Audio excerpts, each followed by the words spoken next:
De son côté, la majorité présidentielle pourrait être créditée de 255 à 295 sièges dimanche prochain. C'est bien moins que les 346 députés sortants, mais la Macronie garde un objectif en tête, Louis Dragnel, obtenir la majorité absolue, c'est-à-dire au moins 289 sièges.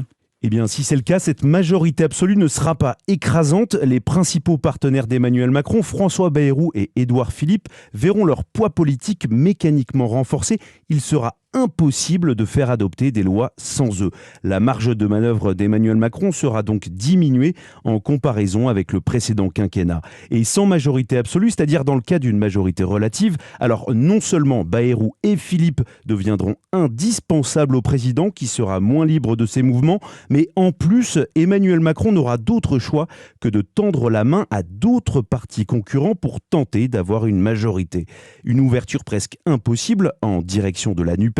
C'est donc vers les Républicains qui pourraient obtenir entre 40 et 60 députés qu'Emmanuel Macron essaiera de se tourner.